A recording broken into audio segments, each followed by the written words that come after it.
still make the same amount of money as a regular doc. So if there's a low supply, usually you can demand a higher price. We don't have recruiters. We recruit through our own personal networks. We stay at this fancy hotel in Huntington Beach. It's on the water for free. Yeah. Welcome to the podcast. It's me, Ali Chaudhry, MD, emergency physician, 8 years in practice, or almost 10 years now, actually. And, I'm here with Dr. Anwar, Mohammad Anwar, who's my cousin, my closest friend growing up and now. And we're here to talk about locum tenens, lifestyle, finances, and just living life to the fullest. Why don't you tell us a little bit more about yourself? Mohammad Anwar, physician, emergency medicine, ultrasound trained, part of LPU, living in the East Coast currently, but flying back and forth for work. Full-time locums doctor times 10 years, 10 years out. Founded the company together along with a few other partners.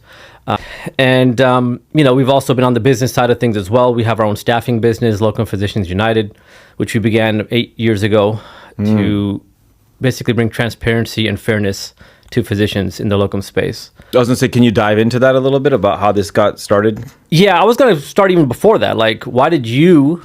Because you're the one who got me into doing locum. Yeah. Right? Because when you graduated from residency, you went to a job with, I don't know if I want to say your employer's name, but you can, you started working at a full-time job, which you liked. I loved it. In the Bay, or just around the Bay Area, Sacramento.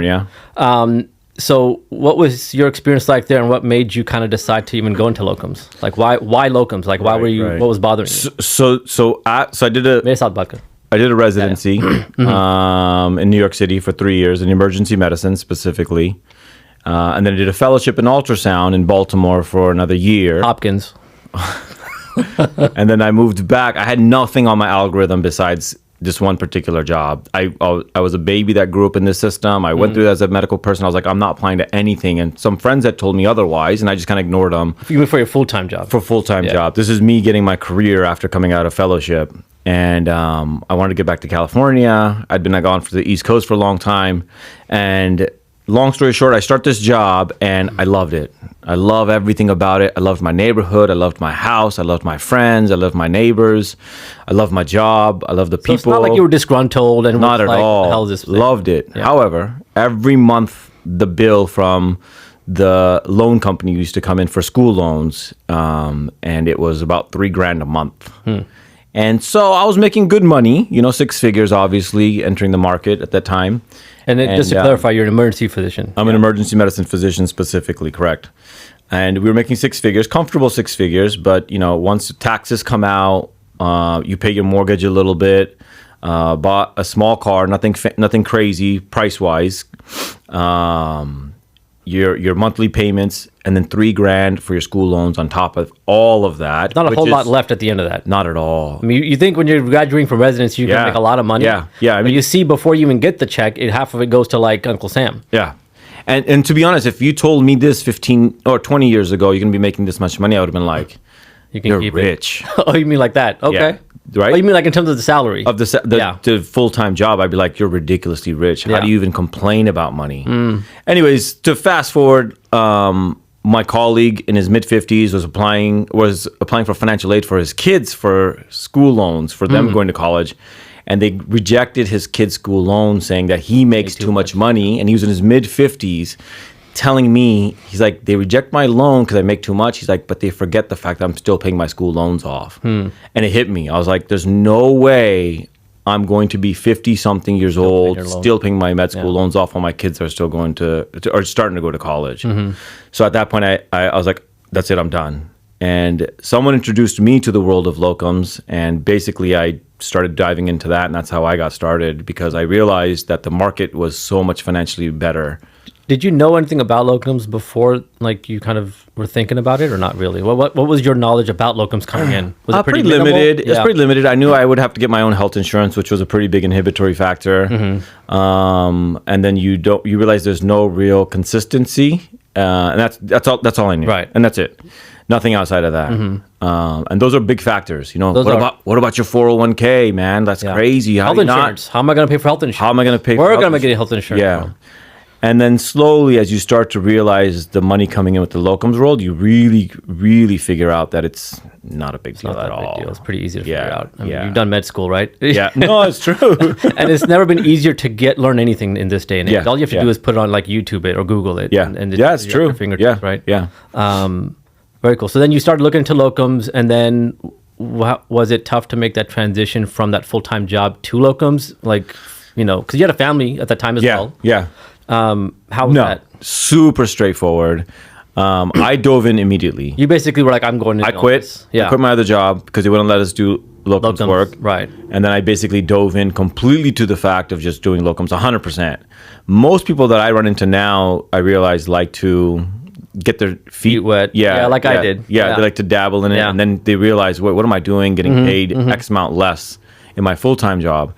So I dove in deep, and I mean, it's just the rest is history. I mean, it's almost mind-bogglingly surprising what people are willing to endure in these full-time jobs compared to locums, because the other aspect of it is just like you said, you did med school. You'll be Right. fine. You can figure it out. You'll figure it out. Yeah, and one thing to note, I think, again, without getting too specifics, that in 1 year of doing locums, you paid off all of your student debt, like Over 350 to 400,000 in 1 year. in 1 year, and then on top of that, I think you had enough cash to put Yes. in for a down payment for a house, Yes. or even mostly pay it off. and we traveled And you traveled that year. worldwide. Now you did work obviously a lot. It wasn't like you were working, Yes. it's like the full time hours. Yeah. You worked maybe time and a half, maybe. Yeah, right. Yeah, probably like 18 shifts a month. 18 to 20 maybe. Yeah, As an ER doc, which full time is usually about 140 hours, 120 hours, something right, like that. right. So it's not like you were working 30 days a month, but with a small amount of increased number of shifts, you were able to do a lot in terms And of live comfortably. and like live I said, comfortably. yeah. Because now you don't have a payment of $3,000 a month going out. Exactly. It's paid off. Very good. And then, well, actually, you're the one who got me into doing locum. I had graduated, so I followed basically Anwar's footsteps. Even from med school, he was like, "Bro, you got to do emergency medicine." I was like, "Really?" And then, so I did a couple of rotations, and it was cool. I liked it. Everything else was cool too, but emergency was kind of just different because you get to do a little bit of everything. And it's a good work-life balance too. Yeah. You're not married to the hospital. Yeah, you don't take a pager home. Yeah. You just Right. you work your shift and then you go home. Right. Yeah, exactly. And then, so after residency, I kind of did the same thing, found a full-time job, just because you're like, I don't know if I want to get into locums. And same thing as you. I loved my job. I actually liked it a lot. People that I worked with were great. Yeah, I remember. My director was I cool. remember. Had nothing bad, nothing wrong with it at all. I'm like, this is actually a nice gig. And well-staffed. Didn't feel like I was being pressured to see like a ton of patients, having to be like a safety issue or anything like that. So, but then like 2 years in, I remember looking around me at the hospital, in the ER, and some of my colleagues who had been there for maybe 15, 20 plus years, still working, Yeah. nights Yeah. and like till 3 a.m. and things like that. And I looked around and I was like, I don't want to be like that. I don't want my career path to be this. Right. There has to be something different. I don't want to be working 140 hours a month into my 50s and 60s. Not because, I'll do it if I want to, not because I have to. Sure. Right? Sure. And then that's when, your idea of doing locums and I saw what you were doing. Because you were, working in upstate New York for a while, and you were working in, I think, Los Angeles. Yep. And you were just saying, like, look, it's a no-brainer. You need to at least try it out. So then I started kind of dabbling into locums, kind of like how you said it. People aren't really sure about it, which is interesting because I look at myself as being kind of like the more rash risk taker type of person. You're more like a little bit more calculated than I am, but it looked like it went in reverse. But in any case, I started doing some locums. My first experience was terrible. My recruiter with a large locums company sent me to this place that was unsafe. They misled you. I remember you telling me this. Yeah. And I was grossly underpaid. So I was getting paid like maybe a third or 2/3 of what I should normally have gotten paid according to the market, but I didn't know much better. So they misled you and they mispaid you. Yeah. so then after my first group Which of is shifts, good because that's a stimulus of everything that came it really is. Because if that hadn't happened, I probably wouldn't have done, we wouldn't be here. Yep. And so after those block of shifts that I did, I told my recruiter that I'm not going back to this site. And he asked me why, and I told him. He's like, yeah, we've heard some complaints about this site. And I'm like, it would have been nice for you to tell me. Yeah. Just tell me, give me a heads up going in. What are some of the challenges? So that way I can be prepared and not be like caught like a deer in the headlights. So I was like, dude, this is annoying. And then, I started to talk to my brother, Ahmed, who's a, investor into startups in Silicon Valley, finance guy. in the startup scene, pretty involved there. And he told me, he's like, hey, why don't we start our own company? I was like, what do you mean? How do you do that? Being a physician, we don't know jack about, generally speaking, finances or entrepreneurship or business, right? Like I knew I didn't know anything about it. So I'm like, well, how the hell do we do that? He's like, don't worry, I can take care of that part. So I was like, okay. Then we researched it for a few months, pulled you into it. We're like, yeah, let's do this. And that's when we started Locums United, right? Because we're like, look, no one's going to look out for us physicians except for people who are physicians. Because you know what the ground is like, right? And I think that's the thing that people don't realize, because these recruiters, and no bad, no harm intended, right? They just don't know what's on the ground, right? And so they don't really realize what to relay, what not to relay, all the time. And sometimes there are some shady practices being done too. Yes. Like sometimes some recruiters will just, without your permission, shotgun your CV to a bunch of their sites. Yeah. If you've given them permission to present at one, and they'll send it to like a bunch in order to lock you in. Right. And so these type of practices, I'd been hearing about them, and I'd experienced one personally, and I was what they would call business savvy, right? Yeah. But it's also sleazy. It's basically a recruiter / salesperson just trying to make a quick buck, right? Yeah, exactly. And so we're like, look, we can do something different. Make sure that we put transparency and trust as the first thing, and making sure that our doctors feel taken care of. Because we still work clinically. This is 8 years later. Yeah. We're still working full time as emergency physicians. And so we work alongside a lot of our doctors that we place now. Yeah. And so we don't want to be working with someone who can't hold their own weight. Right. Or is difficult to work with, or anything else like that. So all of our docs are extremely happy because, again, we're transparent. We pay them the highest rates in the industry, in the market. And that was kind of the start of Locums United. And I think, like you had mentioned, being underpaid earlier, which is a big component of this, right? Because you realize that their best interest is business. Our best interest is physicians. And long term, this is we're here for long term, relationships with doctors. Yeah, exactly. We're not here for a quick buck. Exactly. Which would be considered not business savvy, right? Because you're like, well, you need to maximize profits per each area possible, whereas the philosophy changed. As and I would argue that's actually not good business. Trying to get a quick buck. I feel like what we're doing, just building trust, right? It's a longer road. It's not like you don't get the benefits right off the bat. You get the benefits later on once you start getting a reputation. If your doctors start working with you a few more, and then the word gets out. Hey, these guys are cool to work with. They gave me a rate without or a raise without me even having to ask. So that kind of thing starts to kind of pay dividends later on. Whereas a recruiter who's working for a standard sort of locums company he may not even be there for the next year. In a year or 2 years, right? He may be working in another industry altogether. So he's just trying to make as much money as he possibly can as soon as possible. So for him, he's not, or she is not in it for the long run. You and I are. Right. So that's what I think makes us different than the other companies that are out there. Well, I think we value, obviously money plays a role, right? But we value, like you said, other factors a lot more higher, such as honesty, right? In order to make sure that people are taking care of what they are worth, as opposed to what, we want to make them worth, because pretty certain we could pay less if we wanted to and still walk away with a good chunk profit. But that's just not, we don't want to be corporate. We don't want to be just another of these big corporate eat you up, cog in the wheel type of philosophies. I think that what in the standard industry, like locums industry, the recruiter, their goal is to pay the least amount. Yes. So that way, there's the delta between how much they build a hospital and how much they pay you is big, and they take that commission home, right? The more that is, the more that they get paid. For us, we don't have that. We don't have recruiters.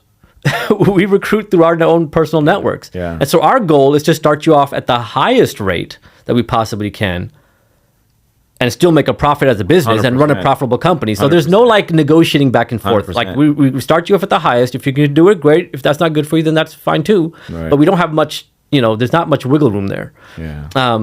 So yeah. I think a lot of problem with big corporate also is, right, there's a lot of middlemen.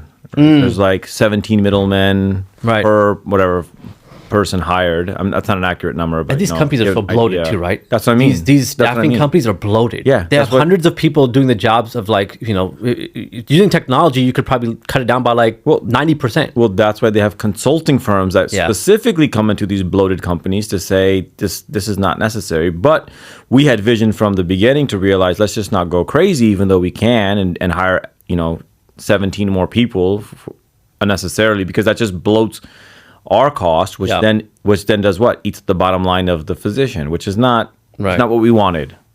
Did you ever consider any of those options when you kind of were graduating from residency, like the other options, or no? No, I like I said, I was very focused. Yeah, I've always wanted to work for this brand. I that's all I had in my mind. Right. That's it. I didn't even consider anything otherwise.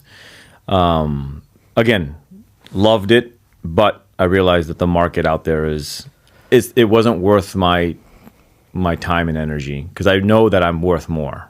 So I think we should discuss, because we've seen like people from all various types of career paths and come to locums. What are some of the negatives that you see now as a locum doc, because you haven't been an employee for what, 10 years? Probably about 8 years, maybe. Around 8 to 10 years? It's been 8 for me, so you're probably longer. Yeah, 9 Somewhere, years. 9 years. So you haven't been an employee for 9 years. Would you ever go back to being an employee? And if the answer is no, then why not? I don't think so. And the reason I say that is I never like to take everything off the table completely. Locums has a lot of benefits, especially financial benefits. The limitation that I would say that most people are scared of is the travel component of it. You know, depending on how far you go or not, it can create some hurdles for some people. Yeah. Depending on your family dynamics. Yeah. But how did you manage that? Let's get into that a little bit, because I think people have questions about that. Like, how do I lead a good family life, but also, do this path? Like, how did you kind of do it? And your case is unique, and everybody else's case is going to be unique. Yeah. But how did you kind of manage that? The way I kind of looked at it was, if you're working, let's just say 15 shifts or 12, let's just say 12 shifts in locums and you're gone, or your 12 shifts in your home, when your home shifts, like in a non-locums world, you're going to be getting paid a lot less. You'll probably still not be able to see the family for maybe more than half an hour, because you're working the bulk of the day, mostly. Whereas for locums, you work 12 shifts and you make a lot more, and you're able to provide a lot more. So you could even work less working locums and make the same. Oh, you could work less hours, like 100%, right? So you could work maybe 8 or 9 shifts, which would be like 90 hours, 80, 90 hours, and make about the same you would as an employee. Yeah, and then you're home longer, and you have more days off. That's the way I looked at it. So I could work less shifts. That's what I was going to kind of delve into is you typically work less in a locums role and make the same amount. Exactly. You can, or if you want to make a lot of money, then you work a lot more. Yeah, right. Yeah, I always tell the young docs, work hard, work strong, and then slow down. Yeah, while you're young and got the energy, why not? Right. Get out there and do it. So for you, the family side of it wasn't difficult to manage. Like your family's on board. They're like, Well, you can be home as much as you want to be. Yeah. Right. So if you want to work, and like you get to choose when, right? Yeah. And that's the other part of it. I take every holiday off. Yeah. I take every winter off. You're not supposed to take. You don't have to work holidays. Like why is that? The only reason I would work a holiday is because I get paid time and a half. Yeah. So not only do you make good money, you make great money on holidays. Which is awesome. And I work holidays. I work most holidays just for that exactly. And then I'll take the day after the holiday off. Yeah. It's like, why not? Yeah. But I take all winters off. Like I think last year I took maybe 2.5 weeks to 3 weeks off in winter. Now, did you have to ask your scheduler for those days off, or how did that work? No, there's no negotiating. You basically say, this is when I'm available, this is when I'm not available, and that's it, and no one asks you. Because typically you work in multiple different spots, so they don't know what you're doing or what you're not doing, and even if they do know, it's not their business. Because so scheduling is not, it's basically your control as opposed to the scheduler, right? I think people don't have this idea of what this concept actually means. Yes. Of being able to, again, schedule your work around your life. Yep. Instead of scheduling your life around your work. Because when you work as an employee or a contract management group or whatever, you're going to be given your schedule every month, right? These are the days you're working. And you have to schedule your life around it. Like you have to fit in life around that, right? Right. But as a locum doc, you give your schedule to the site in advance, 2 to 3 months, and then they work you in. They'll add their employee docs around that or whatever. They'll give you preference, And so that now you can take days off, like you said, take weeks off. Yeah, I mean, I'm taking. So as an example, you took 3 weeks off this last winter. Yep. You were just doing some traveling, spending time with the family, doing some fun stuff. Right. And what else? So this summer I'm taking 2 weeks off in June, maybe 2.5, and then in July I'm taking 3 weeks off. because I just want to hang out with my kids, and we're going to be going overseas and living abroad for 3 weeks because I can. And no requests were necessary. Nothing. Yeah. And financially, I'm fine. Yeah, you just planned ahead of time, and you just were able to do that. So I don't think. Well, everyone I think thinks that doctors get paid a lot, and they do. But I don't think people realize all the costs that come along with everything. Your licensing fees, taxes that taken out, student loans on top of that. So you end up there's not a lot just scooting by, especially in this market. You know, if you're trying to houses are more expensive now. Yeah, everything, cars are more expensive. Yep. And so if I wasn't doing locums, and let's just say I could take 3 weeks off in July, I couldn't afford it. I couldn't afford it with having to pay the mortgage and having to pay the kids' stuff. Like you wouldn't have enough savings left to take a 3-week vacation if you were an employee. Because you're not comfortable financially. Because you're just scooting by. Yeah, you save some, sure. I mean, you're not like, you know. And you're not a spendthrift. Let me just make that clear. You know, Anwar is not a spendthrift. Like you don't just like spend like wildly. Like you're relatively conservative with your finances. So even as an employee, I would say that I think that's why you're saying that. It would be hard to kind of save enough money to take a 3-week vacation in a year. Oh, you couldn't. Yeah. You could not. You can't afford to stay overseas. So you have to fly. Then you have to get in a place for 3 weeks. Then you're like food every single day. It's just not financially doable. And I tell you honestly, as a full-time employee, I counted my dollars. I had to. Because like I said, mortgage, car payment, school loans, kids' costs, you know, they accumulate pretty quickly, and you'd be surprised how much you don't have left over at the end. Right. You won't be, like I said, poor, but you will not be saving as much as you should be saving, if that makes sense. Yeah. So definitely now financially comfortable, I can almost blindly spend how I want to. Yeah, you don't really necessarily have to consider as much. Not at all. As you did as when you were an employee. So going back to some of the things that, some negatives about the employment, or I guess you could say, why would you not go back to being an employee? Finances is one. Schedule, I guess we kind of talked about as well. Meetings. Yeah. Oh yeah. Show up to these meetings for meetings. Yeah. How many meetings have you attended in the last 9 years since you've been a locum doc? 0. Same. I've attended 0 meetings. I have no desire to attend any meeting and be told. And do these random mindless modules. Yes. About like, I don't know. I mean, how to log into your computer. Something ridiculous, right? It's just like almost insulting our intelligence. Yeah. Where the hospital's telling you, sign this, sign that, and it's like stuff that's just unnecessary. So as a locum doc, you go into your shift, you do your job, and then you go home, and there's no paperwork, as long as you're doing your charts, there's no follow-up, there's no meetings, there's no like expectations in that regard. There's no other obligation. There's no obligation. Yeah. So you get paid more too. And you get paid more on top. So it's like, I mean... Yeah. Like I tell people, I think as a locums doc, it's nice because I clock in, I clock out. I'm a doctor from 9 to 5. Not really, but you know, the term being that when you're at work, you're a doc. When you're out, you're out. Like no one knows what I do. No one needs to know. And that's the beauty of locums. You can completely separate those two worlds. And the thing is, you don't have to even live in the same zip code. That's very true. I live in Pennsylvania and I work in Delaware, right? Yeah. So I live in about 120 miles away. I go down, do my shifts in blocks, and then I go home. Yeah. And so I'm able to kind of take that benefit as well. You know? Yeah. No, that's actually true. So yeah, you could live in New York City if you wanted to, travel to wherever, fly in. And the companies will pay for your travel, flights, mileage, rental cars, so on and so forth. If you're savvy enough, actually on that note, if you're savvy, you can pay yourself out of from your own card. Like they use your one credit card. And you know this. The Amex?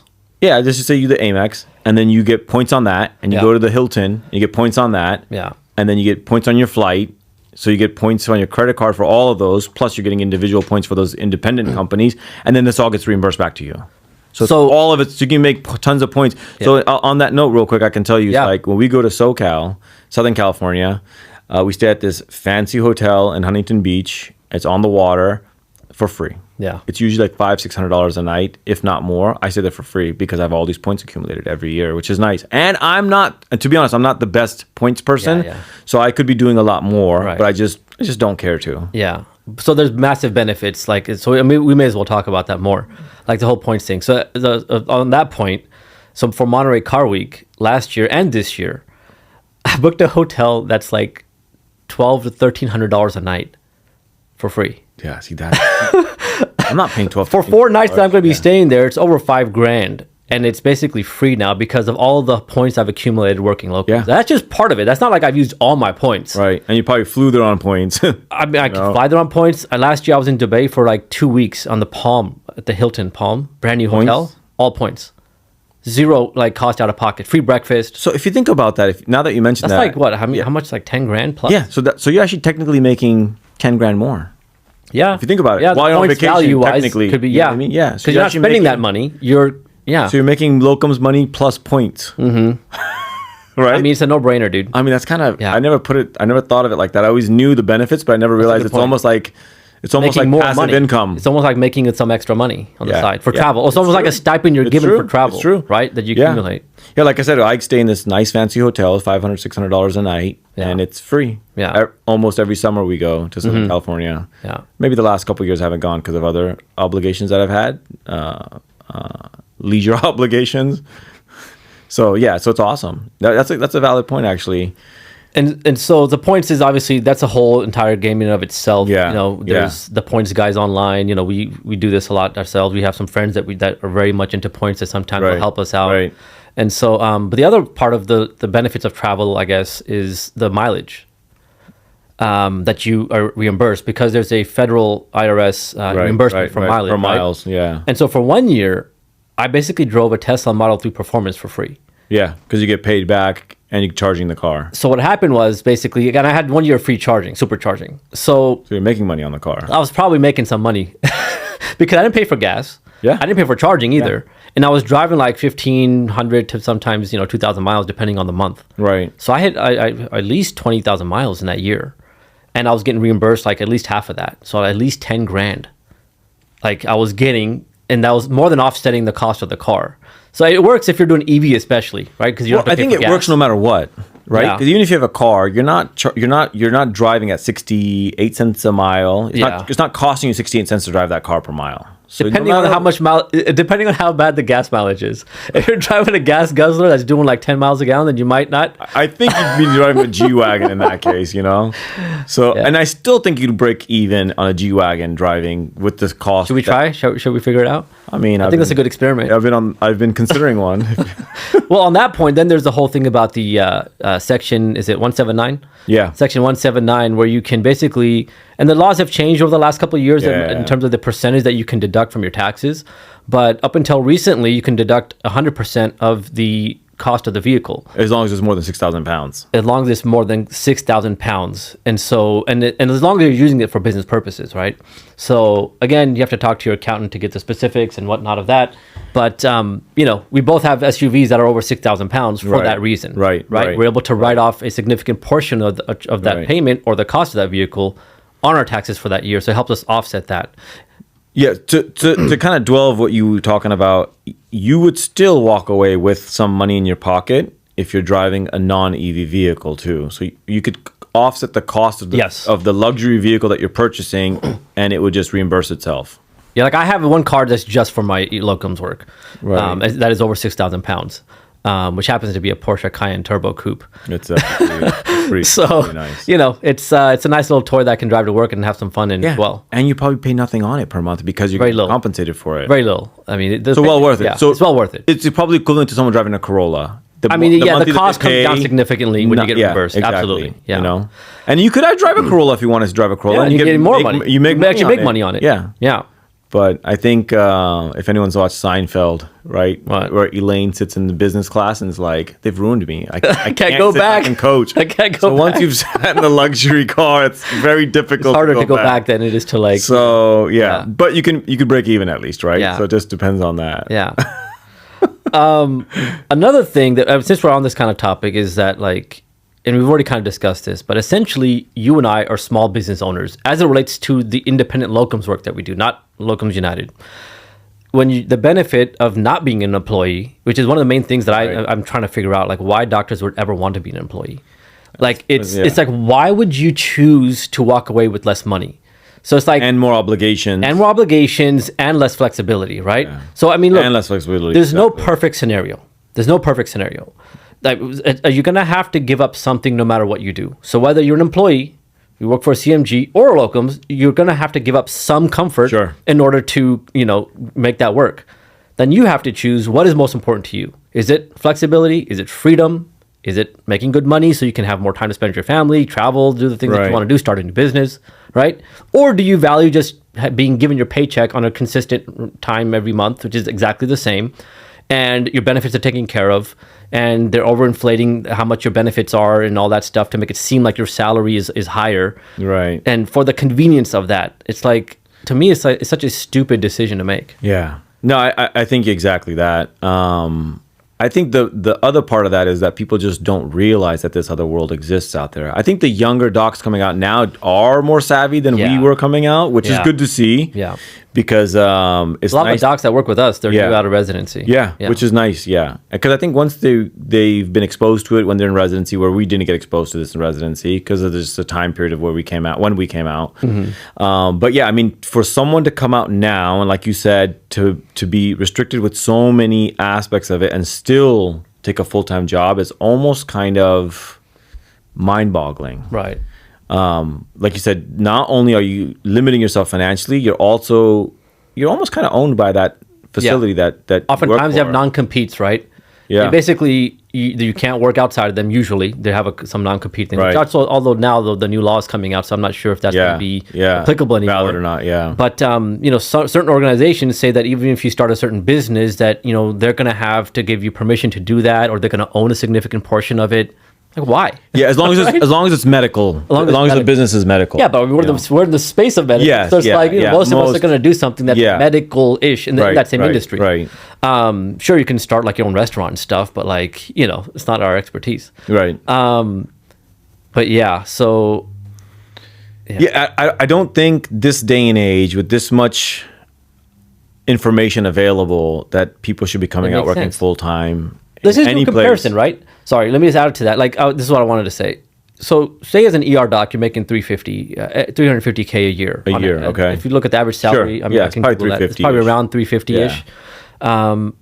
As a locum doc working the same amount of hours, you can easily make $500K.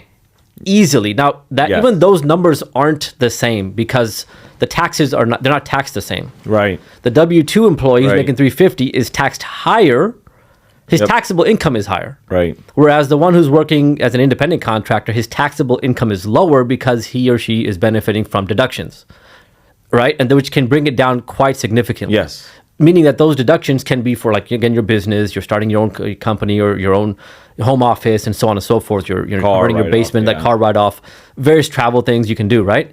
So, but even if you take all that out, $350, $500. Yeah, same hours. Same job. Actually, we're working probably less because we're not attending meetings and these the other kind of ridiculous things, right? But just say that's all the same. Right. It's $150,000 a year that you're basically leaving on the table saying, I don't like this money. The hospital, I'm so altruistic that the hospital can take this money and give it to the CEO or to the, whoever's in admin, the layers of admin. Man. Huh? He must be a holy man. You need to make sure the CEO eats. You got to make sure. He's getting his $10 million bonus. Yes. Multiply as they're firing more docs. Multiply that by 10 years. Right. Yeah. It's $1 million plus, right? Yeah, and these are conservative numbers. These are conservative numbers. Because not to throw income out, but 500 is. It's not doable. It's very easily doable. Very easily, especially in like the market now. But even on that note, sorry, I don't digress from that. But on that note, you could probably work 6 months out of the year straight, and then take the next 6 months off, and still make the same amount of money as a regular doc. That's a good point. If you work hard for 6 months, and then you could take 6 months off. And you're gone 6 months. On that point, we know people who live in other countries. We know people who work with our company for do locums. Yes. They live in other countries. Yes. They fly in every few months. They'll work a bunch of shifts and then they fly back. Yeah. Because why wouldn't you? If you have the option to, why not? Yeah, why not? I actually tell a lot of these young single docs the same thing. I'm like, why are you not living in Europe? Because you can fly in. Yeah. Most of it will be covered. Yeah. And even if it's not, you just, because, sometimes you have to be within reason to some extent, part of it right? can be covered, right? They can look at the equivalent of an American flight. Right, and then exactly. Just kind of deduct that from it. Yeah, exactly. And then you fly back to your other country or wherever you're residing, and the cost of living is even less. So you're making even more money that way. It's actually, like, to me, if you look at it on paper, it makes no sense. Yeah. It's like doctors must hate money. That's what it looks like. I think what ends up happening is they're allergic to it. They're allergic to money. They have anaphylactic reaction to money. I'll send you my... They will give it away. Yeah. I mean, look, I'll give you my bank account. Send it to me and Anwar. Okay? I can send you an email once in a while saying good job if that's what it takes. Yeah. If that's what it takes. No, you're right. We'll send them pizza once in a while. How about that? Yeah, there you go. On the holiday that they're and working. they'll be happy. Yeah. No, you're right. I mean, I think people don't realize so as medical people, you're not business people. Yeah. Right? You mean as an employee? As just medical people in general. I think you could say the stereotype typically is that a medical person doesn't have business insight, right? So they walk out wanting to be the cog. They almost don't even realize they want to be the cog in the wheel. They don't know what they don't know, basically. Exactly that, right? So they're like, hey, let me walk into this because my dad walked in as a cog in the wheel, and I need to be a cog in the wheel also. That's true. They have to have no other they're not taught anything different. Yeah, right? They only know one path. And then once in a while I hear, I'm comfortable enough. And then you talk to them really when you get into like the nitty gritty and you realize they're still like... Some of it's cope too, though. Yeah, like you have to kind of, if it's an alternative, you have to make sense of the situation, right? I mean, what are you going to do? Yeah. I like to give the analogy is that it's like the movie Matrix. One of our favorite movies growing up with Neo, right? And then Morpheus comes out to him and he's like, he's having these crazy experiences. Then he meets Morpheus. Is like, you take the blue pill and you go back and you believe whatever you want to believe. But if you take the red pill, you stay in Wonderland and I'll show you how deep the rabbit hole goes. And I wrote this article called "To Take the Red Pill" back in 18. Was that your other website you have? LocumGuru, yeah. On LocumGuru.com. And so it was about that particular thing and how locums is basically taking the red pill. Like, if you want to be an employee and live a standard life, there's nothing wrong with that. We're not like, it is what if people have different priorities. People don't like money. People don't like traveling. People don't like flexibility. Then remain an employee. But if you value those things, then you take the red pill and follow down the path where we are. Right. Would you have done anything different in terms of your career choice, in terms of choosing to go down into locums versus being an employee? Or I would have jumped into locums immediately. Yeah. Knowing what I know now. You would not change anything, you're saying, in terms of like your decision to go into full-time locums. Correct. I would have jumped directly into locums coming out. Like first year, instead of having to wait 2 years, I guess. Yeah. Luckily, we wait, 2 years is not that long. Yeah. It's still, you probably left a couple $100K on the table. Yeah. Well, like, if I stayed on that note, if I stayed in the non-locums world, I would have been paying my school loans for the next 10, 15. I probably would have still been paying them, Yeah. Because you're paying interest. Yeah. And that's... So not only is your 350 school loan is now worth 700, 800,000, right? Yeah. Because Sally Mae's got to eat too, Sally Mae's got to eat. Yeah, Sally Mae. Yeah, it's changed now. I think there's new companies now. Navient, I think it's called. Navient, yeah. All right, I think we can move on. There's democratic groups we could talk about, contract management group, whatever. We can move on to some other topic here. How about the idea of that there's the stability of an employee job? I wanted to kind of debunk that myth because people think that, my job is, I want an employed job and I want to just be stable, right? Not realizing that hospital contracts are switched all the time. Right. So several hospitals that's where we jump into, right? Several hospitals that we staff have gone through that transition at some point and are still kind of struggling to remain fully staffed. No fault of their own, but there's just the reality of the fact that there's less doctors available that can cover shifts, right? And so this idea, because I don't know if you remember, but I went to residency in Akron, Ohio. Yeah, I remember that. And the group that I was working, I was a resident, but the group that ran that residency, amazing group, independent group, small democratic group. And so they had been there for 30 years. And after I graduated from residency and I became an attending a few years later, I remember reading in these journals how a contract management group came in and made a backdoor deal with the CEO, and basically overnight the contract was not extended to the group that has been there and running a residency successfully for 30 years, automatically just overnight kicked out.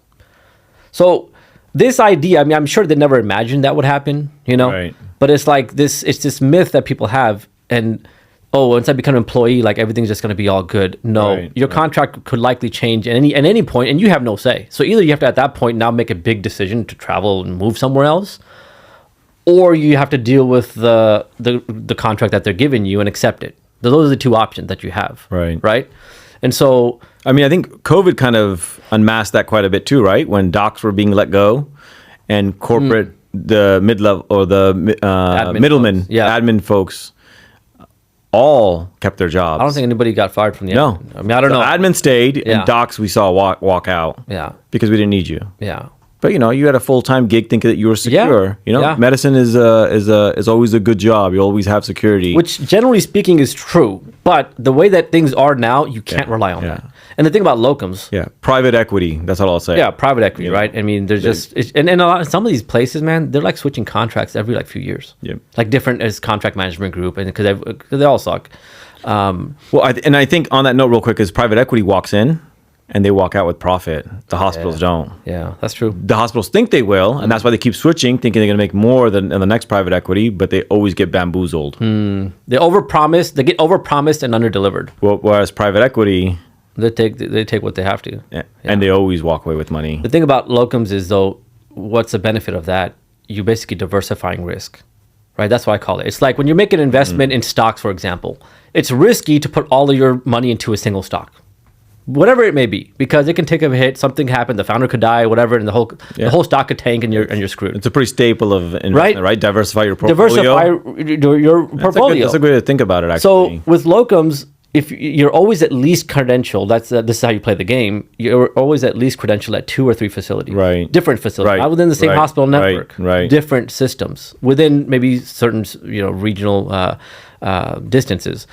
But so that way, if one does get, say, taken over by a different contract group, you still have 2 other jobs that you can work at and not miss out on your salary and not have to all of a sudden like try to figure out what am I going to do with my life, and make a big decision very quickly.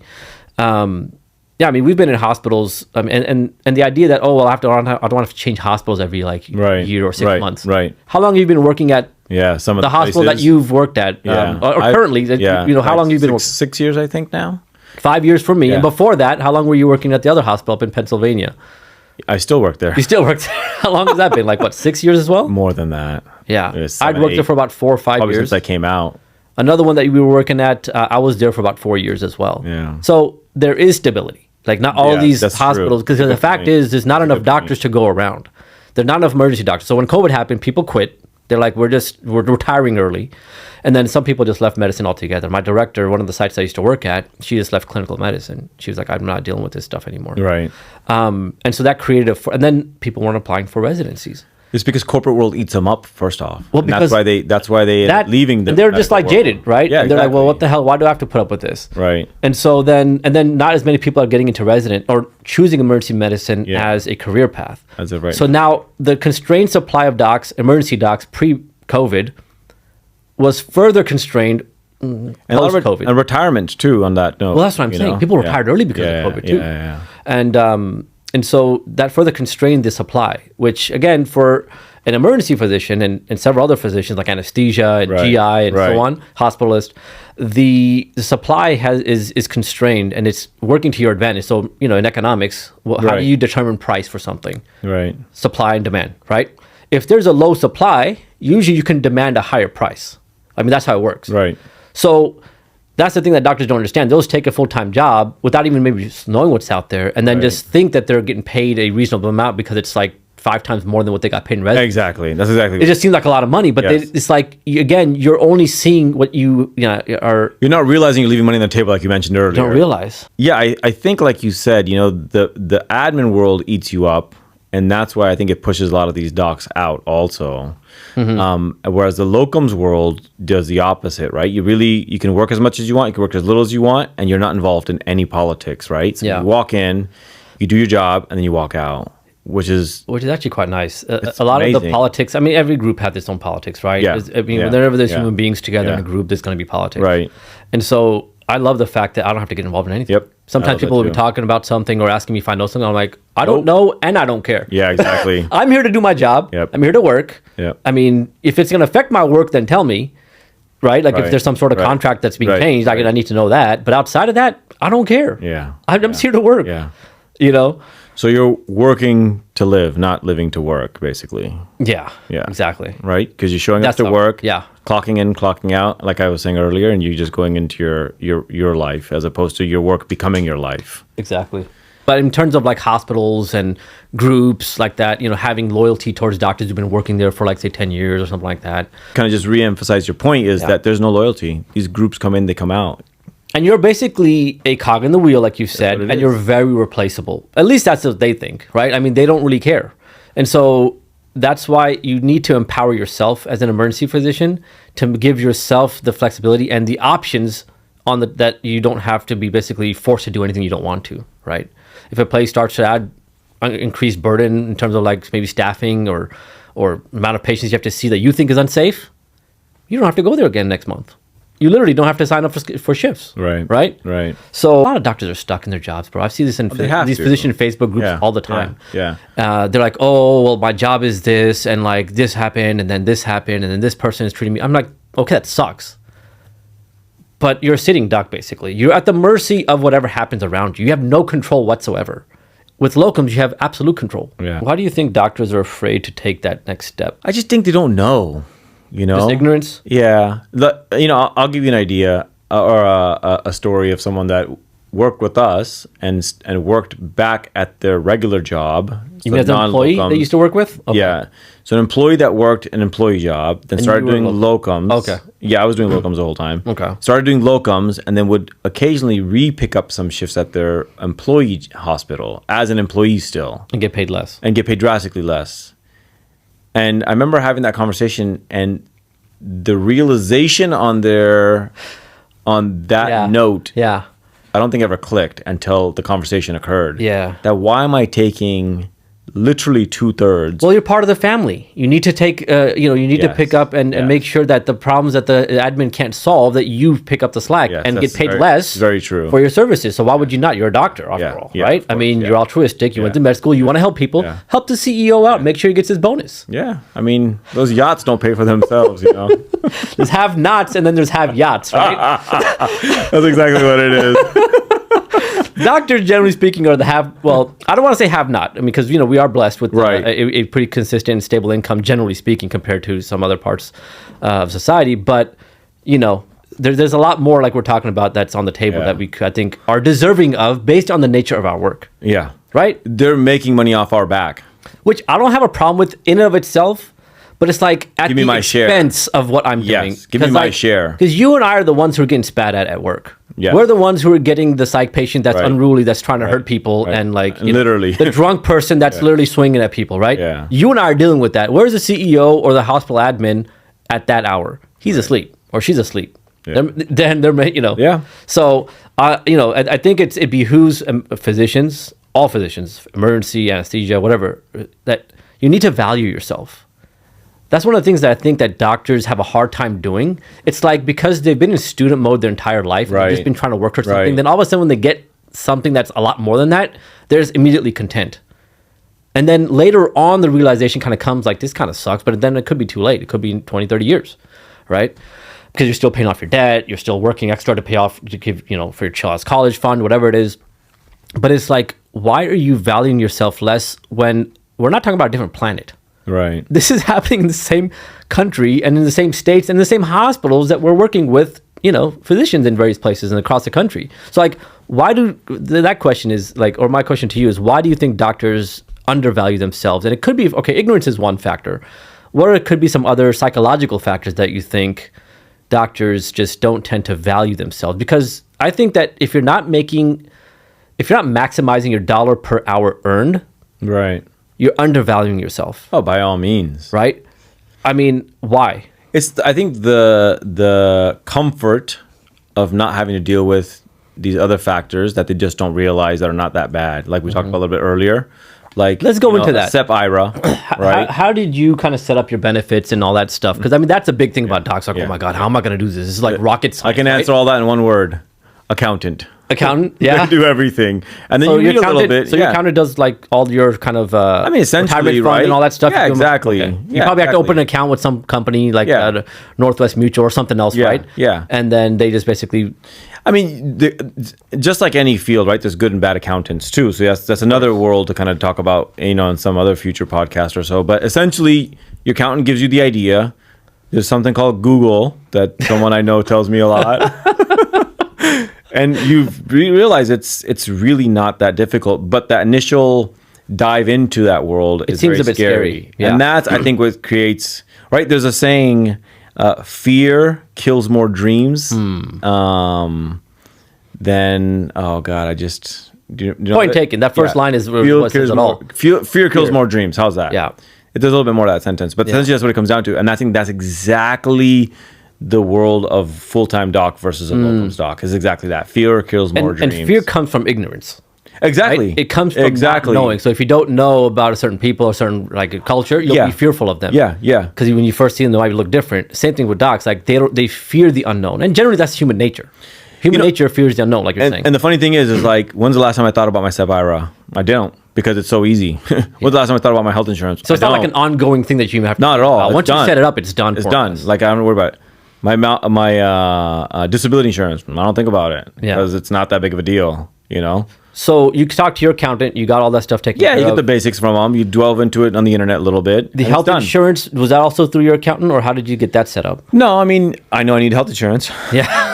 So I Googled it and I got health insurance. You went to Google, which is a new technology that helps us gain information about things that we don't know about. Yes. You know. Yeah. It's quite helpful, actually. You'd be surprised. Yeah. And I've used it a couple times. It's quite helpful. Yeah, I like it. I think they're going places. So on that point, health insurance for me, I just basically got on the marketplace. I just went to Capital Blue Cross. I think I had Athena or something like that before, but I went to Capital Blue Cross's Capital Blue Cross website, Google again, and I just signed up. Yeah. And I called them and said, hey, this is my situation. I have this many members and this how many people I want insured. And they sent me like an option, like, between like, is it like silver, bronze, silver, and gold or platinum type of a plan, right?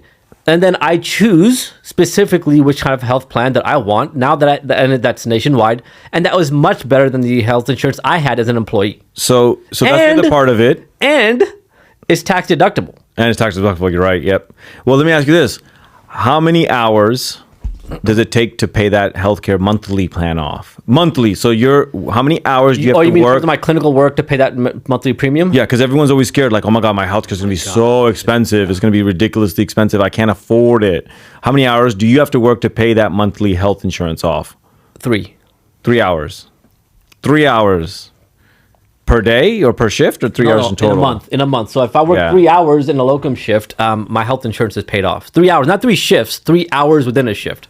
So if I'm working 130 hours, say 140 hours, the 3 hours that I'm, is just towards my health insurance. Per month. Per month. See, that's what I remember having this conversation with a friend of mine. It's a very small percentage, right? Yeah. I mean, I don't know what that is. It's less than 5%. Yeah, it's insignificant. And the benefit, again, you're reducing your taxable income. On top of that also. So say it's $1,000 a month and it's 12 grand, right? If your taxable income is $500K, all of a sudden now it's down to like 482. Right. So, and then you basically keep doing add-ons to these things which can bring it even below your income as a W-2 employee. So like you bring it down so low, right? No, I mean, that's why I think a lot of people that I've met had that fear of cost of healthcare, and you realize it's not that bad. And that's why I wanted to make that point a little bit, emphasized, because it shows you it's irrelevant. It's not. And when's the last time you worried about your health insurance cost, or like even worried about your health insurance in general, right? I have not thought. It's on auto pay. And it's such good. It's on auto pay. I have great coverage, basically. I mean, I can go anywhere in the country. It's not an HMO plan. It's what's the other one? PPO, whatever. I don't even know what the plan is, but it's great. Once I got it, I'm like, all right, I'm just going to keep it. Right. I just keep renewing it every year. So that's not it. So that's not an inhibitory factor. The benefits you talked about, you basically just went through your accountant, who's a good accountant, and they found benefits for you, and it was very straightforward, right? And you don't have to think about these things. Now they're on autopilot. Oh yeah, exactly. Just like an employee, those things are on autopilot. Yeah. You have to do a little bit of research in the beginning, a couple hours. I don't know, 3-4 hours maybe. Right. 5 hours, 10 hours, whatever. I mean, it's not even just not 10 hours. I'm just saying, if you were to say 5 hours, for example. No, I get your point. And then you're done. Yeah. For the rest of your life, pretty much. Yeah, exactly. Right. Yeah, literally the rest of your life. Whereas an employee, you wouldn't have to do that even from the get-go. So you save 5 hours being an employee by not having to work about your benefits, initially kind of figuring out how that's going to be. Over the course of your career, it's not that much. Yeah. It's not that big of a difference. Again, I think people just don't know. What else? Anything else that come to your mind? What are some other factors that people have in their mind that can make it difficult for them to kind of think? You said travel. We already talked about the travel part of it. Family, which I guess we'll kind of go in with the travel, right? Like what? So maybe we can go into that because we know people, both men and women, doctors, right, who do locums and travel for locums. Right. Well, because you can be home more, right? Those people see the bigger picture. It's like, yes, you're gone for 5 days, but now you're home for 25 days, as opposed to you're working 12, 15 shifts at home. And yes, you're home for 12, 15 of those shifts, but for a couple hours at a time. But you're also not present for those 12, 15 shifts on the other hand. Right. And then you only have extra 12 days off to hang out with them. So it's definitely much more doable. If you work less shifts, you have way more time at home. You have to look at the big picture. Look at the big picture there. Like, exactly. You're gonna be gone from home for those. Say, I do about 10 to 12 to 14 shifts a month, just depending on the month. You're not home. But when I am home, I'm home. Right? Real quick before I forget on that note. So if you live in New York City and you work in New York City, you get New York City taxes. Yeah. You get New York City pay, which is less anyways compared to regular market value. So now imagine you're a locums guy or girl and you live in New York City and you work in, I don't know, Florida, Georgia, Tennessee, California. Well, maybe California's not the best, but you get the point. A high-paying job somewhere. Higher paying job. And now you get to come back to New York City. And you probably got paid double of what any other doc around you makes. Right. And you get to still live in that city that you want to live in. And now you're home for 18 days. That freedom thing, right? Where people can like live in another country or a different zip code. Yeah. You can live basically anywhere you want. Yeah. And, you can work less again. You can work a fair amount less, not just like one shift a month less to make the same amount, right? So that's, I think, one of the massive advantages of the lifestyle that locums offers. We should probably talk about the other end of it too, though, right? The stigma of locums, right? Go on. So locums traditionally used to be doctors that couldn't get jobs. Who were kind of shitty docs. Or older docs, right? Yeah. And like any field, any line of work, you're going to have good people, mediocre people, and bad people. Historically, used to be just bad people that couldn't get any jobs. Yeah. Now, I think coming out where people are starting to realize that, like you said, they know their value, right? Like, why am I taking $3 for your $4, right? So younger docs have a little bit more visibility, and which is good. They're smarter and they're more tech savvy. So now they're using these various resources to figure out, okay, well, how can I maximize my career from the get-go? Right, because they've realized it's just a job, right? Unfortunately, it just comes down to being a job, right? And so they've, like you said, they've realized that. But there are still bad apples. Yeah. Right? Yeah, I mean, even employees. Yeah. I remember, and look, we work in places where there's employees, right? Right. And there's several employees at the various hospitals we've been in across the country that are, less subpar. Right. But they're there, and so, but I think that the tide has turned for locums, for sure. I think so too. And that's what I was going to kind of go into, is you realize that these young docs have come to realize that they not only value themselves, and this is big in the young world nowadays, mental health. The high suicide rate amongst professionals is amongst doctors. So mental health is important because clearly doctors are not taking care of their mental health. Right. And they're offering themselves. Right? Right. So again, I think that's actually a good thing. Whereas the older generation of docs, which I don't know if we're kind of in the middle, I guess. Yeah. About 10 years in our career. Yeah. Like we kind of generally didn't think of that even being a factor. Yeah. Right. It wasn't kind of like a decision-making thing. Right. Well, I think the older generation valued work. We not just value work, we also value outside of work, which is our actual life. Extracurriculars and the family, being with friends, traveling, just living life outside of the hospital, basically. And I think the younger docs, they value personal life way more than anything else, which, to be honest, I commend them, you know? Why because not? Exactly. Because if your mental health is stabilized from not having to be restricted by the corporate world, then by all means, more power to you. Yeah.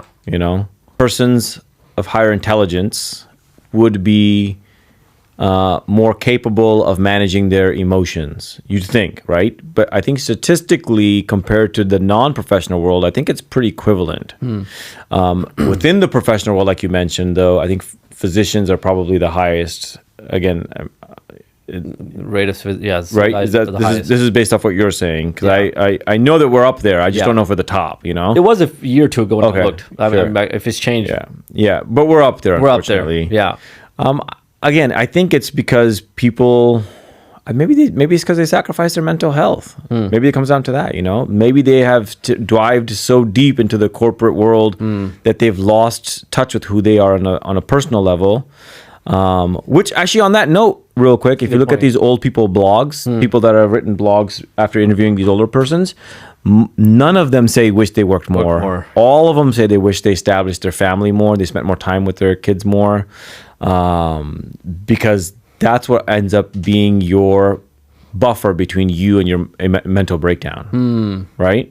And I think that's like probably strong social support. Basically. Yes, in fact, they have less Alzheimer's in those people, right? They're happier. They definitely didn't invest in that component of their life, and that's why they're in that position. So, I mean, it'd be interesting to see in the next 10, 15, 20 years where that statistic goes as people start to value their own personal self over career, which I think is a good thing.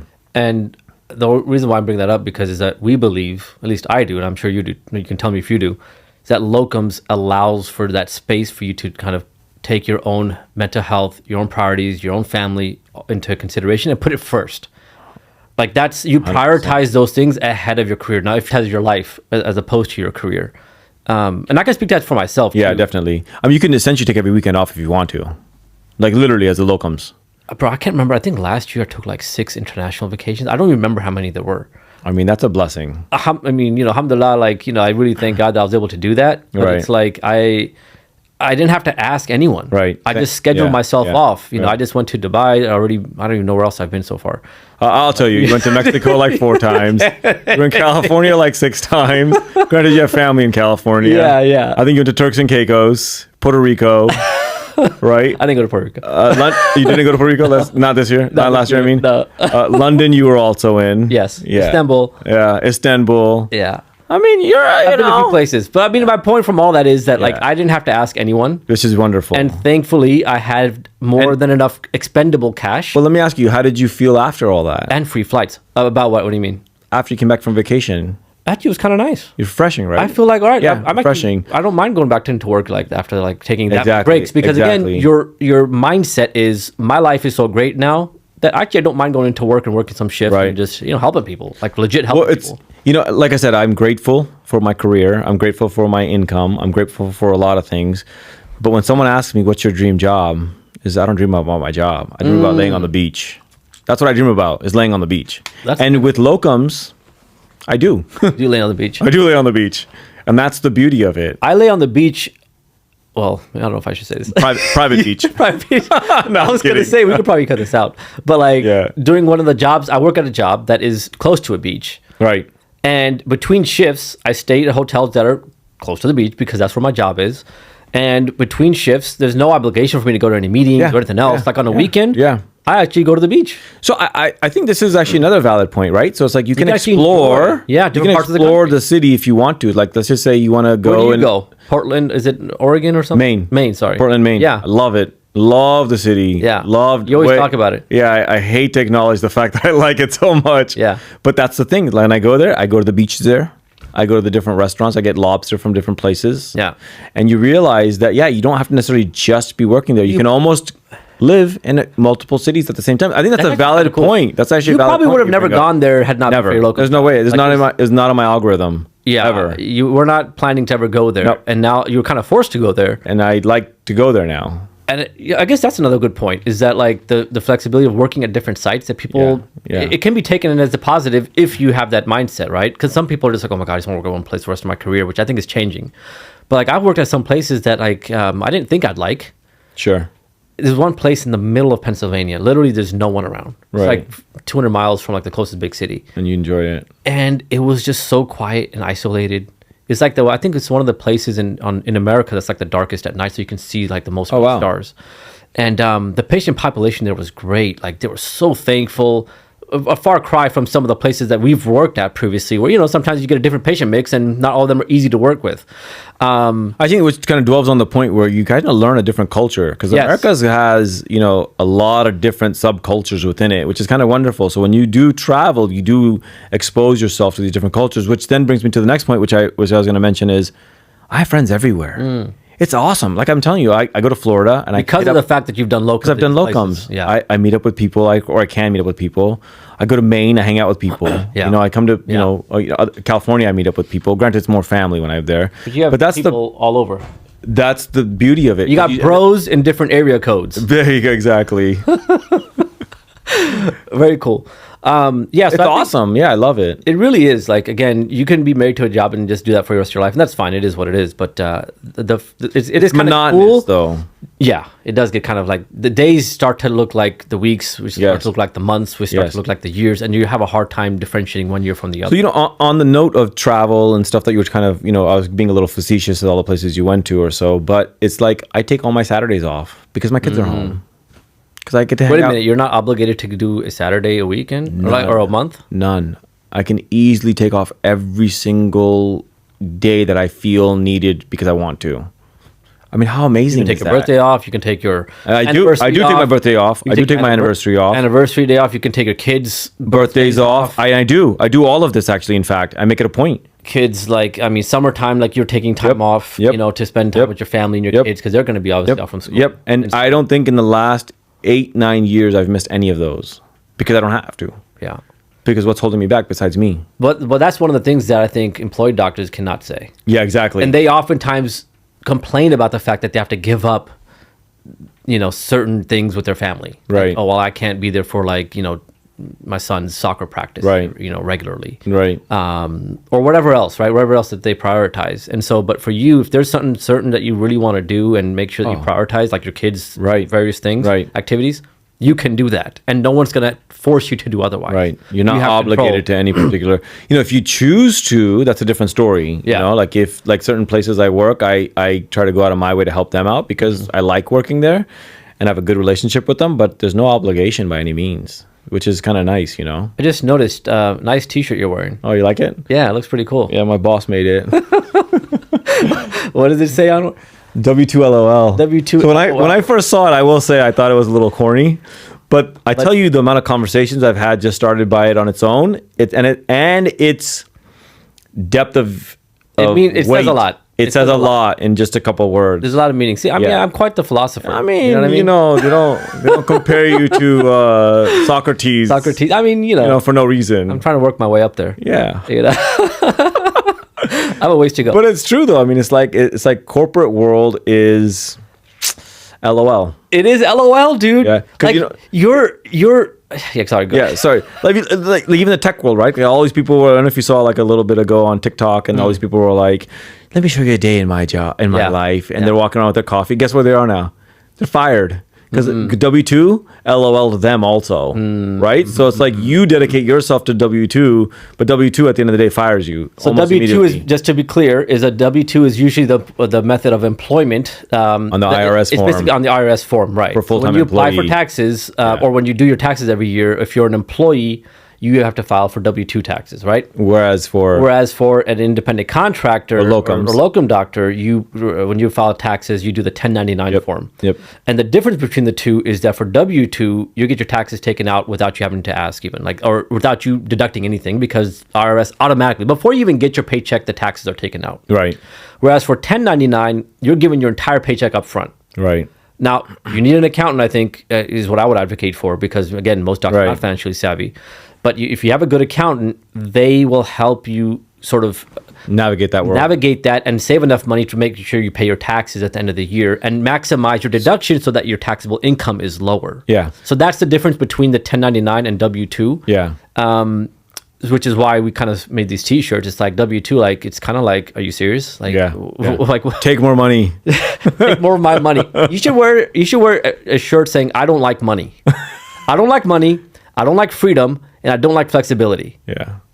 All right. That's what it is, right? If you want to be boiled that, right? That kind of is what it boils down to. Yeah. On the note of the 1099 form, though, and I'm sure most people know this anyways, but I essentially take a third of the bulk money that I get, and I put it away into a separate bank account that I don't touch. So right off the bat. And your accountant probably does that for you because you already know. You already told your accountant this ahead of time. So it's not something that you actively have to think about, every third month, I got to do this. Your accountant knows what you got to do. And you pay quarterly taxes too, right? But do you know the other benefit of that is if you're and this is rare in the medical world, but if you're financially really savvy, you can take that full check and that third that you should be putting into taxes immediately, because you can pay it annually, and invest it. As long as you realize that you're coming with sacrifice, but as long as you can know how to spend that money and make more off of it, you can end up making more money off the quote unquote tax money that you have. And remember, you can leverage that money. You can leverage it to do other things. Exactly. Which again, you want to maybe try to make sure that those are safer investments. Exactly. Like I wouldn't do any risky things. Stuck at the end with a tax bill that you can't pay. Yeah. So you just have to kind of be smart about that. On that note, have you had any tax issues at all on your end? I mean, except for the fact that I'm saving a lot of money on taxes. No. I mean, yeah, I've had no tax issues myself either. Thank Luckily, God, so far. I mean, I pay my dues. We pay our taxes on time. Yeah. I mean, there's no ifs, ands, or buts. We're staying within the legal limits to make sure, but we're also maximizing because people don't understand this. Like employees, they just don't get it. The U.S. government, by design, the economy is there to favor businesses. And W-2 people get screwed because they can't make any deductions for the most part. Whereas a small business, which is what you are when you're a locum tenens doctor, you have all the advantages of a small business or of a business in general, i.e. deductions, expenses for your business, so on and so forth. Right? So you're rewarded for being a 1099 by the government on your taxes. Again, you need to kind of research this a little bit, talk to your accountant, get someone who's smart. Get a good accountant. Get some recommendations or whatever. But if you can kind of nail that down, and again, it's not rocket science. It doesn't take years to figure out who it is, and you can talk to people, you can research, you can look at reviews, right? There's people online that are doing these things on TikTok, whatever, talking about taxes and things like that. So if you do that, it's just, you have to understand, the government, the U.S. system is designed to help the 1099 doctor or the small business owner, and really you're just getting a raw deal as an employee. Right. You know what I mean? Yeah. I mean, I always say United States of corporations, which is true, right? And that's another point of you're saying. We're getting pretty philosophical here, but yeah. This could go down a different path here. Yeah, no, let's stick to medicine. Well, corporatization of healthcare too, right? It's destroying the field, and I think it was the head cardiologist, the chief cardiologist at Cleveland Clinic. It was a documentary that I was watching. He said that when healthcare became a business is when we lost our moral compass. Oh, by all means. I mean, I can't tell you how many hospitals I've worked at where the waiting room now is more bulked because a private equity firm decided that they don't want to pay as much. You mean as many staffing, right? As many staffing people on. And so guess what happens? So who suffers? Yeah, exactly. The patients. Yeah. At the end of the day, it's the patient who's suffering. But these, again, and we kind of delved about this a little bit earlier, but these private equity firms, they trim the edges and then they resell the package to some other private equity firm for more money. Yeah. And so they're the ones that are walking away with the benefit. And like this cardiologist that you mentioned, who's mentioned that, and that the moral compass has been dropped once finances are the front line for hospital systems. Yeah, and it is. I mean, look, we own a business. We're not averse to business. But like you had said a little bit earlier, we could easily make more money. We choose not to because we don't believe it's good business to do that. And it's not ethical. But not everybody sees that. It's not ethical. We don't believe it's right. It's not like I would not feel good sleeping at night knowing that, I'm living comfortably, but my docs aren't getting paid what they're due. And they're the ones sweat and tears on the ground. Right. And I think that's the beauty of that's the beauty of working in the field and running the other end of it. Right. Is that you know what sweat and tears are like because you've dealt with them. And that was the whole idea of why we started the company. Right. It was like, listen, we work with you guys. Let's all make some good money. Right. And let's also run a profitable business. Well, we can do both. Yeah. Yeah, exactly. Not mutually exclusive. Yeah. Right. Yeah. I mean, in the business world, they would call it kind of like bad business, but we call it ethical business. Right. And like you had mentioned a little bit earlier, right? If you hadn't been shortchanged by that one locums company, none of this would have been triggered in the first place. And let me dwell on that a little bit more. Mm-hmm. I just got an email from a locums company trying to pay me 2/3 of the cost of a place that I already work at. Oh, shut up. As a locum? So if you were getting paid, just theoretical sake, if you were getting paid $300 for now, they're offering you around $200. Maybe not 2/3, like $250. $250. So a fair chunk, less. Yeah. Yeah.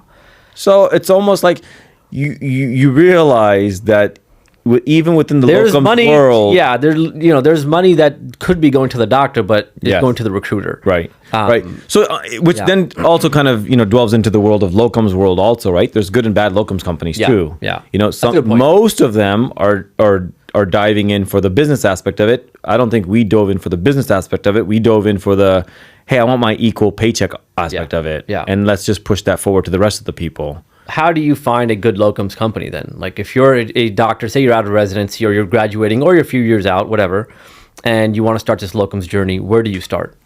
I mean, after you hit up Locums United, you know what I'm saying? Of course. I mean, that's the obvious first step. Talk to me or him. Right. Or you can find us at a conference. But yeah, anyways. Well, I tell you honestly, it's like, how many hospitals have we gone into and we've taken over the locums contracts? Why is that? Many reasons. One of them is we provide good physicians and we provide the physicians an honest aspect of what they're walking into, so they walk in more prepared and psychologically ready to go, and which then relays in their work, is shown in their work, which then causes the hospitals to pick up on that, and then that gives us the contract exclusively. The hospital sees a great product. Right? Exactly. So in order to have a successful business and to do good business, you need a good product. Right. And then you can market that product and sell it for a premium, whatever. Right. So the hospitals that we work at, just to add on that a little bit, several of them use us exclusively now for locums. Right. Right. And they have actually left out some of these other larger locums companies who, to say like, look, if any doctors we need, we're going to come to you guys. And that's not because we're just just they like me and Anwar. It's because they've seen the doctors that we send them are of a certain caliber. And we don't just recruit everyone either. Like, we need to talk to you. We need to see your CV. We need to kind of make sure that you're a right fit for this type of place. We need to talk to your references. Like, we kind of make sure whether this job that you're going to be working at, that now my reputation is on the line. Your reputation is on the line, right? If we have a contract with the hospital, we send them like a doctor who's not, picking up the slack or is speaking rudely to the nurses or whoever else. That's going to reflect poorly on me and you. So it's bad business, right? So we prioritize kind of making sure that we recruit only the top tier docs who are easy to work with. Right. This is what I say. Whenever locum docs want to work with us, I'm like, look, you're working with us. These are the things that if you do them, you're going to be successful. If not, then we're going to have a problem. Don't be a jerk to anyone. Treat everyone with respect, whether it's the janitor, someone who's cleaning the rooms, nurses, consultants, residents. Everyone, be extra nice. Be human. You're their guest, kind of, right? Be human. You're kind of a guest. Yeah. And even if you are a bit of a dick in your own personal life, be extra nice. Like just play a role. Right. No, you're right. For the sake of money. I mean, you're there for a job. You're not there to be you reflect your personality. Like, who gives a shit? You're there to make money. Right. And work your job. It'd be nice if you're a good human being. It'd be nice, but it's not a prerequisite. You can fake it, right? Being a nice person. So don't be a jerk. No, it's true. Don't be a jerk. Do your charts on time and show up on time. Yeah. If you do and I'm assuming you're competent. Like, I mean, you graduated residency and you know what the hell medicine is. That's kind of a granted. If you can do those three things, you'll be treated like a rock star. Right. Locums places that we've been to, they are like, oh my God. I mean, and I don't consider myself anything above average. I feel like I'm like an average doc, whatever. I just do whatever, I'm nice to people. I work hard, whatever. Right.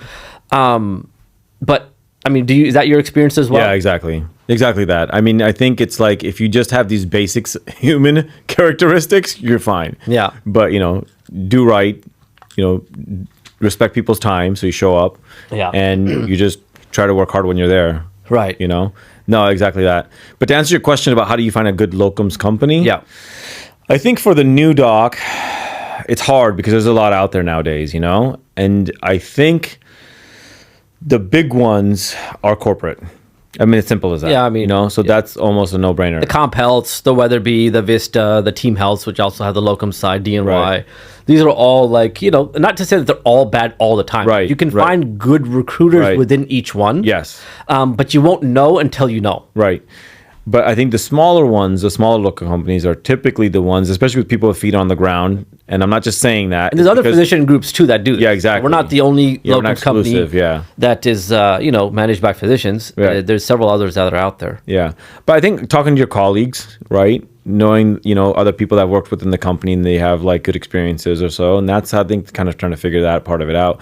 And then knowing the average market value that you're worth too. Some people don't realize. I remember when I first came out, I don't think I realized what my worth was. In fact, to the point where I remember I was grossly being underpaid by a locums company that specifically was trying to pay me less in order for me to like work for them. And I didn't realize the factor of how much that they were paying me less. I remember I had spoken to a friend of mine when I went to the locums world, and I was like, hey, I'm going to be making this much money. He's like, bro, are you serious? He's like, you should be making $100 more. And I was like, oh, yeah, I didn't know my value. You don't know. So I think you have to know your market value on what you are worth at that time. And you can learn that by asking your And that's right. It's very straightforward. Go on forums. There's no lack of information. Yes. There's Facebook groups that you can join for various specialties that you can ask questions about, and people will tell you the answer. Like, hey, well, I'm an ENT doctor. How much do you guys make a night? You know, or like for weekend coverage, right, and so on. And so it's. Ignorance, I feel like, is no longer an excuse. That's true. It's no longer an excuse. You kind of, I mean, knowledge has never been more available. So I think the other part of it is, though, that the ignorant part of it is that when you come out of residency, you've literally just been keeping your head afloat because you're working a lot and you're studying a lot. So you're kind of just, you don't realize there's a whole nother self aspect of it. And I think you have to have that already within you from before to realize that component of it. And not to get all philosophical, but I think... Say that again? Like, sorry, I want to make sure. I think most people don't realize that they have a self-worth. And that self-worth comes from somewhere also outside of work. Does that make sense? Because you've been so engulfed with your job. You've just been like, mindset is just like... Study, work. Step 1, step 2, step 3, residency, boards. Yeah. And that you don't realize that there's another component to fulfillment in life besides work. And that's, I think, the people that are doing locums do realize that. And again, not to get philosophical, but I think religion provides that in a lot of people. And I think us coming back from a background of religious practice showed us from the get-go that job is not what is the ultimate question that God's going to ask at the end of the day, right? It's other aspects, and I think we realize that, and that's why we value locum so much more, is because we know that a job is great. Yeah. We love it. We work hard when we're there, but it's not the sole definer of who we are as an adult. Of a human being. Right? Exactly. It's an aspect of our lives which we respect and are thankful for. Like where we got through all the training and we actually do make an impact on people's lives on a day-to-day basis. Right. Some people... Definitely grateful for all of it. And so we are very blessed to be in a position where we can actually offer value to society in a way that not many others can. I mean, I'm like, legit, we're like saving lives. Yeah. I have one of my away messages when someone calls me, like I have like... I get it all the time. Call back later. Saving lives. If I'm at work, I'll just... Yeah, you do that a lot with me, by the way. I do that a lot. Even when I'm not at work, I guess I'm doing that sometimes. But that's a good point. On that point, like, I think for me, and I want to hear from you too, is that when I graduated from residency and started my full-time job, it's kind of like when you're climbing a mountain.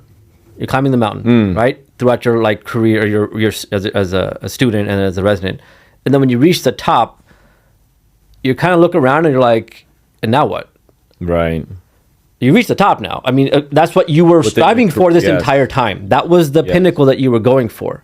So once you've attained it, now you're like, okay, well, now what is there? Most people stop there. Right. Most people are like, okay, well, I've reached the top and there's nothing else to life, so let me just work and have fun, like, or just enjoy the weekends and have one vacation a year or whatever, right? Like they've resigned that to that's their life. But I was like, dude, there has to be more to life than this. Right. There has to be more to life than just reaching the top of just being an attending and then just living a regular American dream life. Right. Which again, that's a whole thing that we can get into about the idea of the American dream. But actually, my book that I'm writing about locums, I have a whole chapter on that about there is no American dream. Right. The American dream is very like just it's for people. It's designed to make people think a certain way. But I had to kind of reacquaint myself with who I was because I mean, I lost 10 years of my life, realistically speaking. I couldn't do any activities that I enjoyed doing. I didn't work out as much, which was my bad, but I mean, I didn't. I wasn't really taking care of myself. And so now when I was done, I had a little bit of time. I'm like, well, what is it that I used to like to do before all this, right? It was kind of like, oh my God, like I now have some time and some money. I can actually do some things. But what were those things, right? So there was a process for me of rediscovery, of kind of learning about myself. Like, okay, well, what were some of the things? Oh, I love to travel because I love seeing new places and I love kind of learning about different cultures and so on, trying different foods. So that was one of the things. And then, this idea of starting a business was never on my radar ever. You know that very well because we grew up together. is that I've never once probably spoke about a business until I asked you to join. Right. And but the idea of the business was like trying to free myself from this standard life, this American dream. The Matrix. The Matrix. Essentially, it's the Matrix. And so, you know, it's been a process of self-discovery. I think I'm there in terms of like learning about what my interests were beforehand. And, you know, starting the business it's been exhilarating for me. Like, even though there's tough days, and during COVID, we hit an extremely tough spot as a company and as an organization, and even in our profession, like both of us. Where I was out of work. I was out of work for like 4 months. I had 0 shifts for 4 months because I was a locum. We were the first ones to go. That's also an outlier within the. It's an outlier. Once in 100 years, you're gonna have this thing, and so it happened. So, but for 4 months, I had no work. Now I had the choice. You and I both got offered like employed jobs in certain places that were kind of really short staffed. That's actually a good point. You and I were both offered. We were like, it wasn't even a consideration. I didn't even think about that. I was like, hell no. I know. I would rather. We decided not to work 0 for like 1 or 2 months, as opposed to taking full-on gigs. I was 4 months. So I would rather change careers than going back to being employed. I would rather just start Ubering. I don't know, something else, completely different. So that's actually funny that you say that. Yeah. And I used that time because I had some, you know, a little bit extra cash, threw it in the stock market, and I basically made the money that I would have made as a locum doc for those 4 months. So I was able to, like, you know, figure it out basically. But my point was, like, I refuse to go back to be told what to do. It's not in me. Like, I mean, maybe for other people, they like being told what to do, and that's fine. But like for me, I was like, I just cannot go back. I will, like, live a life of regret if I did that. Right. No, that's a valid point. It's a strong point too. Now that you say that, we both did that. I remember you were telling me. I'm like, and I was actually encouraging you. I was like, bro, I think you should probably take this job. I don't remember. Because I remember this, and you were like, bro, I can't. It was like, I can't. I'm like, I get it because I wouldn't take it, but I think you should because it's the only thing that we have, and there was no idea what was going to happen. Like the healthcare was flipped on its head for about 1.5 years, and no one knew what was going to happen in the future. Right. And no one knew how the market was going to change, if it was going to change, how it was going to change. So we stuck it out, and then. But my point for that was that, like, the idea of kind of starting your own business, which, you know, it could be any business or any sort of personal passion project, things like that, it reignites the fire in you, like and this exhilaration that you have of just like creating something that is yours, right? And being part of something where you make the decisions on how things are going to run with a group of people, but you're working together with a smaller group of people that you like, because you can hire whoever you like, or work with people that you like. You get to choose. And for me, that has been extremely like liberating and fulfilling. You know? And so, you know, I didn't know business was a passion of mine. Now it is. And I think Locums opens up that world for you because you can work less, make more money, and now you can delve into like what passion that you really want to delve into, you know?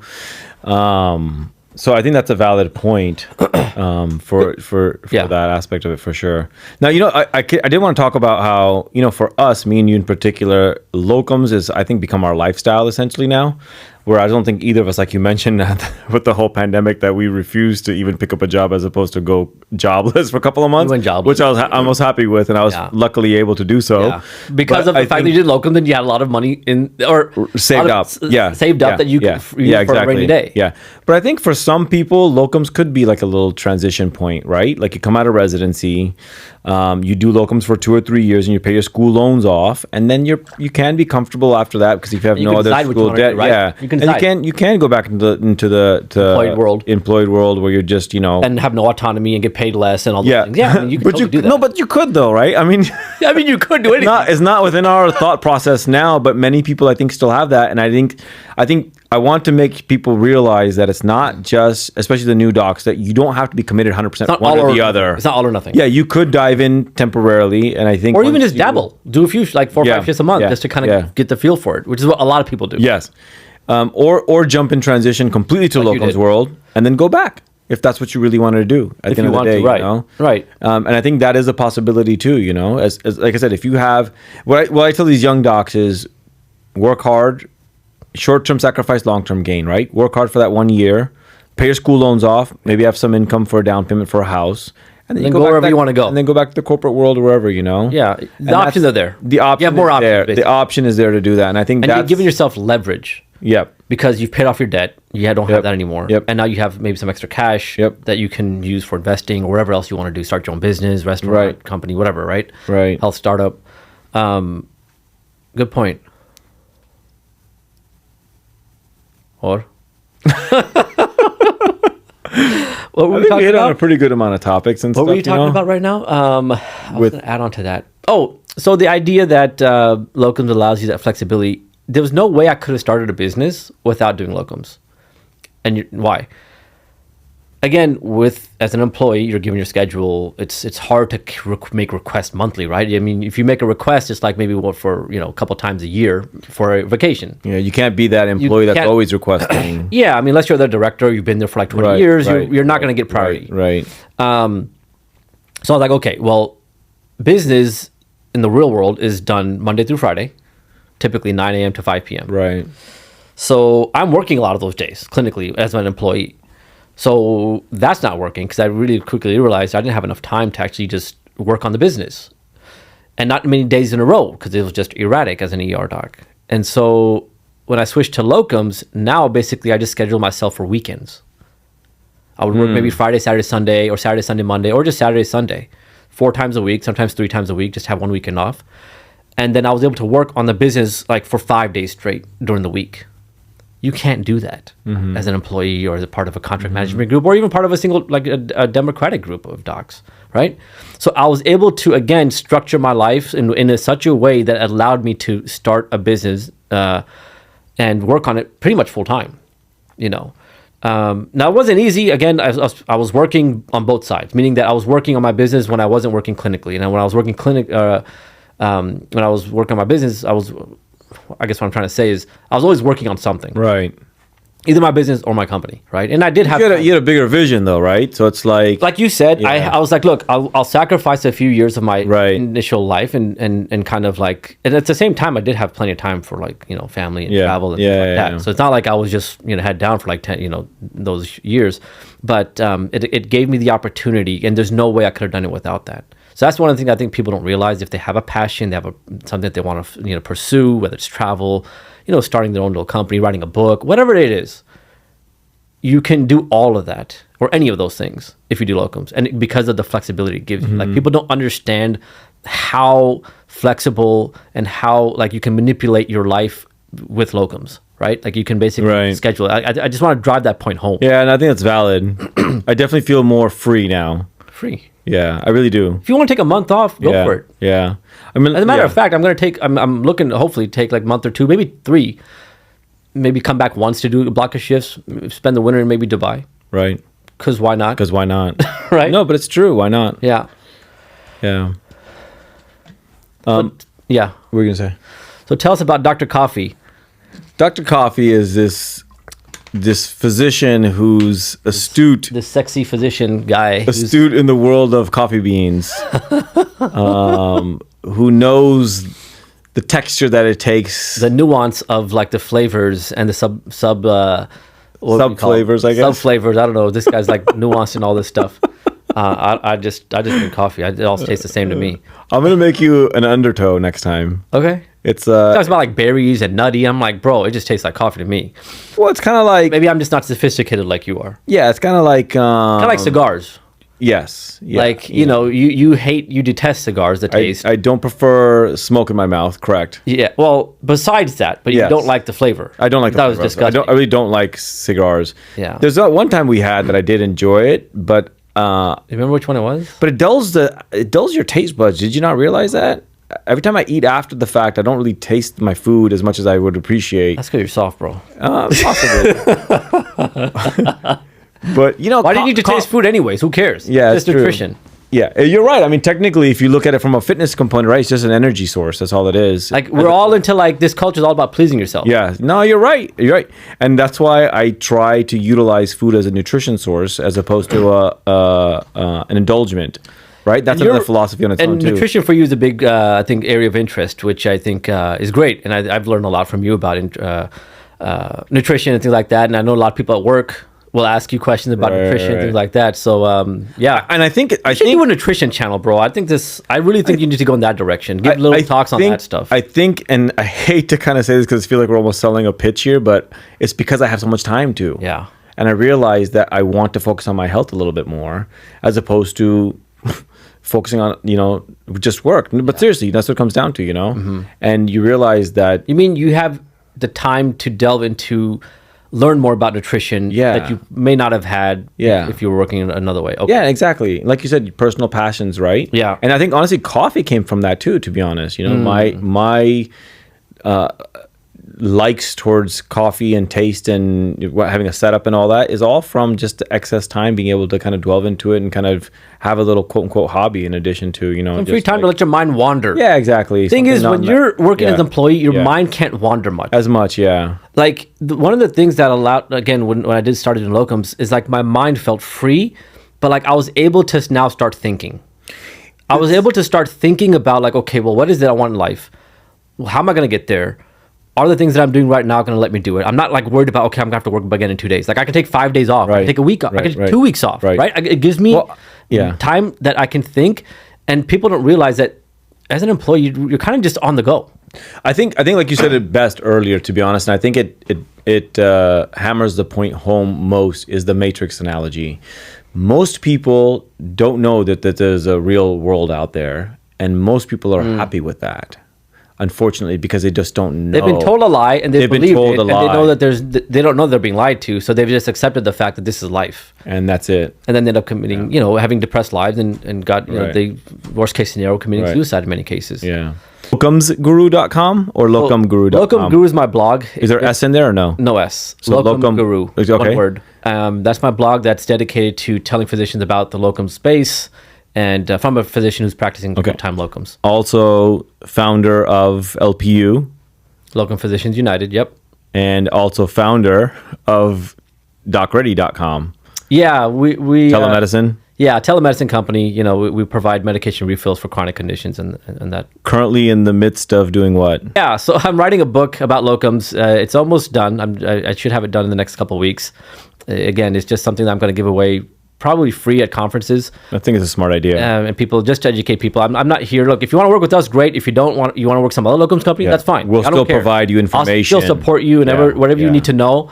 My book should be, helpful in terms of learning about various aspects of locums. A lot of these topics are discussed in there in more depth.